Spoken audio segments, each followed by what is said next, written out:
At the beginning of the 20th century, the world was on edge. The old order of kings and emperors remained in place, but the world around them was changing at terrifying speed.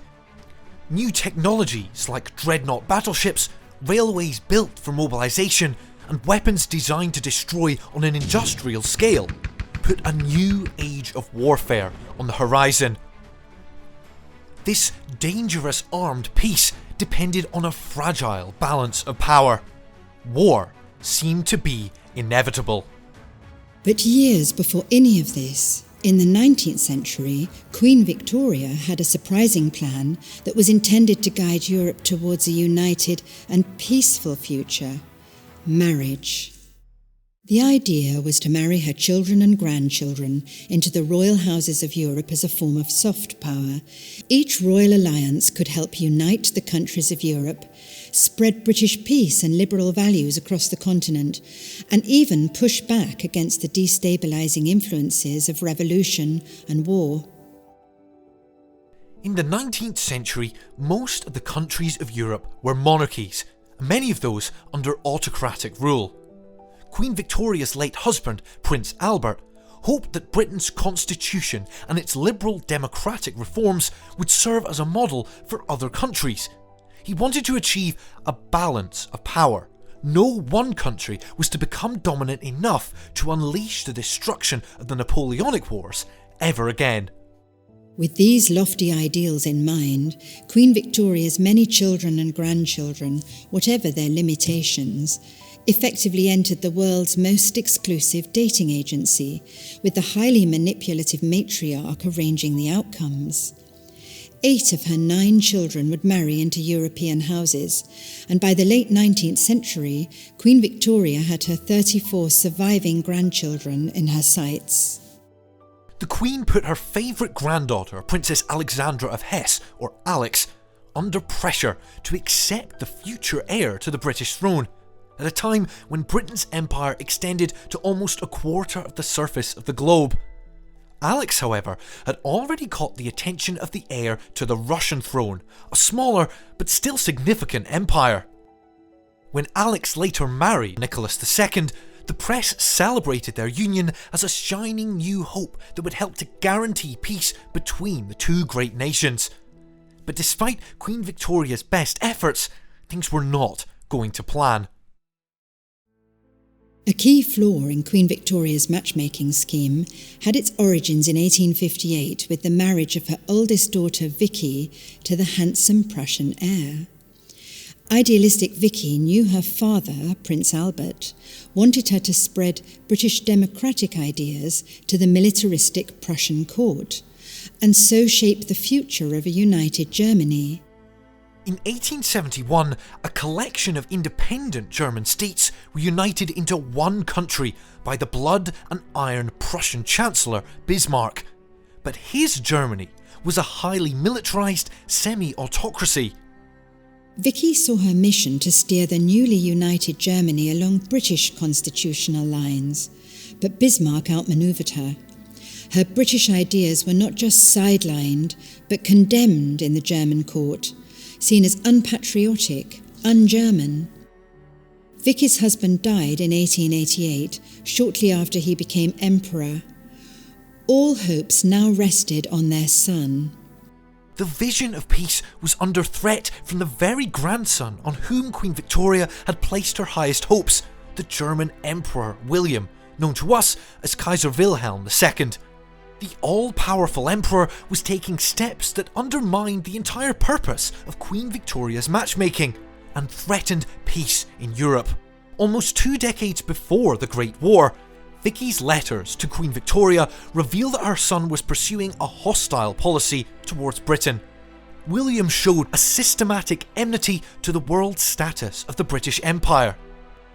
The German emperor instructed his leading weapons manufacturer, Krupp, to design and build ships for the navy that shall beat the English.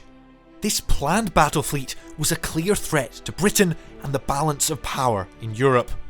Even Bismarck became disturbed by William's lust for war. He saw that the young emperor could plunge Germany into war without foreseeing it. Woe unto my poor grandchildren, Bismarck said. William was bent on war. Queen Victoria died on the 22nd of January 1901 at the age of 81. Her matchmaking had been so successful that by the time of her death, it was not just her British grandson and German emperor who now called her granny, but also the Russian Tsar and Tsarina. But in the early 20th century, the geopolitics of Europe were reshaping fast. Europe was coalescing into two massive armed power blocks, each side bristling with the new mass-produced weapons of the industrial age, machine guns, high-explosive shells, mines, torpedoes, and building dreadnoughts, submarines and railways. Into this dangerous armed peace, on the 28th of June 1914, a bullet in Sarajevo would fire the starting gun. The weapons of the First World War were of the 20th century, but most military leaders were still thinking along 19th century lines. As war broke out, no one was prepared for the level of destruction that would follow.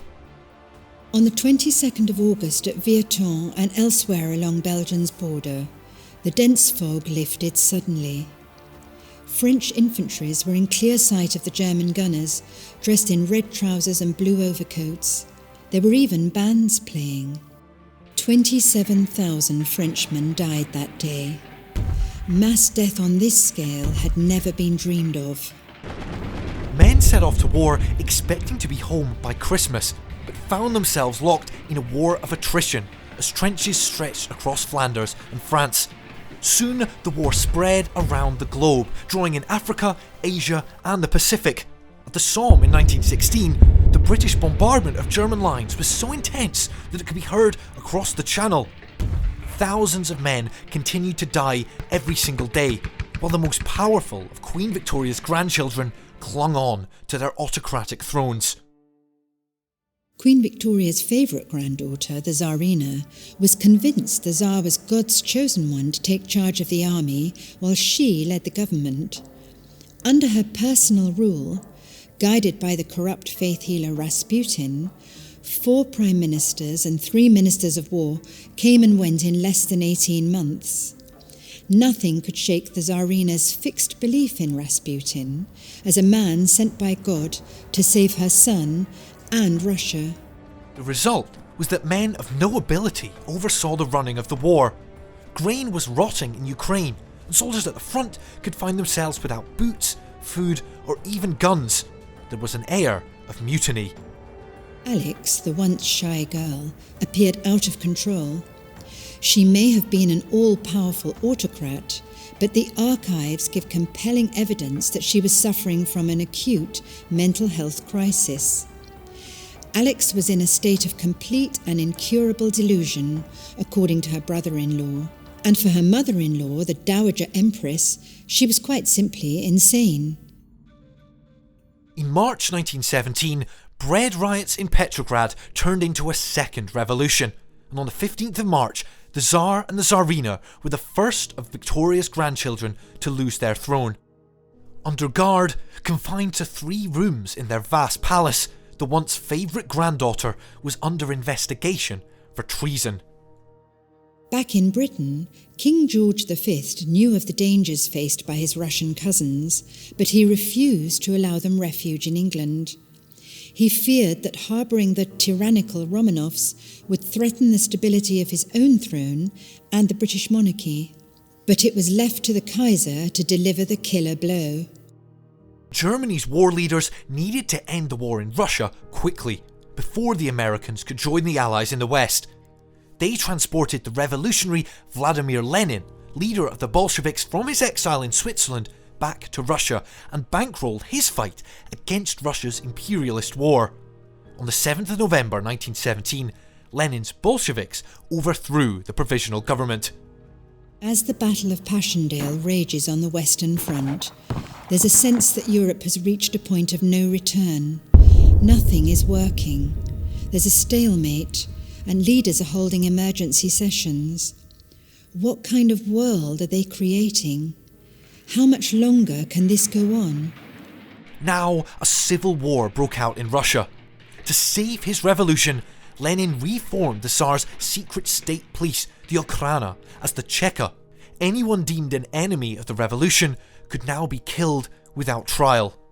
Lenin himself approved the order for the Cheka to murder the Russian royal family. On the 17th of July 1918, Queen Victoria's favourite granddaughter, once courted by the heirs to half the world, met a violent end in a small dark cellar with her family. An execution so grim it's gone down in history as a symbol of the brutality of Lenin's regime. Greece, which had so far remained neutral in the war, was coming under immense pressure from the Allies who were threatening to invade Athens.